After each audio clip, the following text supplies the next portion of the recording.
உயிரை பறிக்கும் புற்றுநோய் தற்காத்துக் கொள்வது எப்படி? பிப்ரவரி 4ஆம் தேதி உலக புற்றுநோய் தினம் விழிப்புணர்வு தினமாக கடைபிடிக்கப்பட்டு வரும் நிலையில், உயிர்கொல்லி நோயாக இருக்கக்கூடிய புற்றுநோயிடமிருந்து எப்படி தற்காத்துக் கொள்வது, அதன் அறிகுறிகள் என்ன, சிகிச்சை முறைகள் என்ன என்பது குறித்து இந்த செய்தி தொகுப்பில் பார்க்கலாம். உலக புற்றுநோய் விழிப்புணர்வு தினம் 2000ஆம் ஆண்டு பாரிஸில் நடைபெற்ற புற்றுநோய்க்கு எதிரான உச்சி மாநாட்டில் அறிமுகம் செய்யப்பட்டது. கடந்த ஆண்டு உலகளவில் புற்றுநோயால் பாதிக்கப்பட்டவர்களின் எண்ணிக்கை 2 கோடிக்கு மேல் இருக்கக்கூடிய சூழ்நிலையில் அதில் சிகிச்சை பலனின்றி உயிரிழந்தவர்களுடைய எண்ணிக்கை 1 கோடியாக உள்ளது.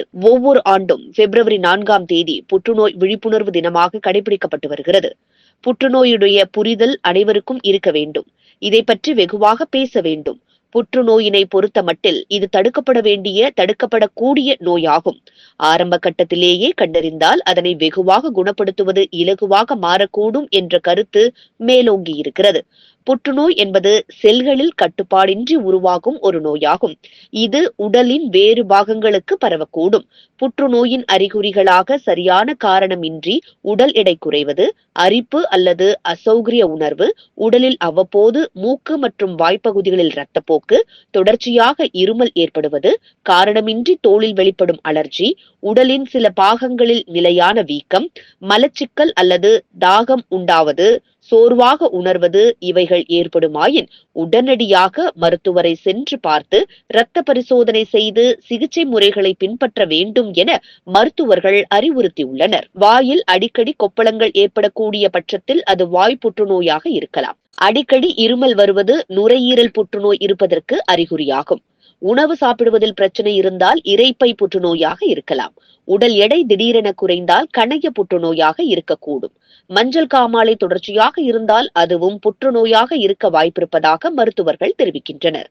உலக அளவில் புகையிலை பொருட்களின் அதிக பயன்பாடு, சத்தற்ற உணவுகள் மற்றும் வாழ்க்கை முறையில் ஏற்பட்ட மாற்றங்கள் ஆகியவை புற்றுநோய் அதிகரிப்புக்கான முக்கிய காரணங்களாக அமைகிறது.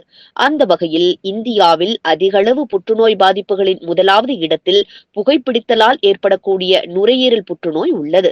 அதனைத் தொடர்ந்து 2வது இடத்தில் புகையிலையை பயன்படுத்துவதால் தோல் மற்றும் வாய் புற்றுநோயும் அதிகமானோருக்கு ஏற்படுகிறது. 3வது இடத்தில் பெண்களில் அதிகமாக காணப்படும் புற்றுநோயாக மார்பக புற்றுநோய் காணப்படுகிறது. மனித உடலில் புற்றுநோய் 4 நிலைகளில் பரவுகிறது.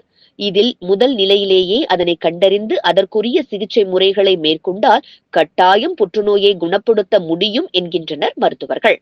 பொதுவாக முன்கூட்டியே இதனை கண்டறியும் பொழுது சிகிச்சை முறைகள் இலகுவாக மாறக்கூடும் என்றும், நோயின் வீரியத்தினை கண்டறிந்து சிகிச்சை மேற்கொண்டால் நோயினால் பாதிக்கப்பட்ட மனிதர்கள் கூட அதிலிருந்து மீண்டு சாதாரண வாழ்க்கையில் வாழ முடியும் என்கிறார்கள் மருத்துவர்கள்.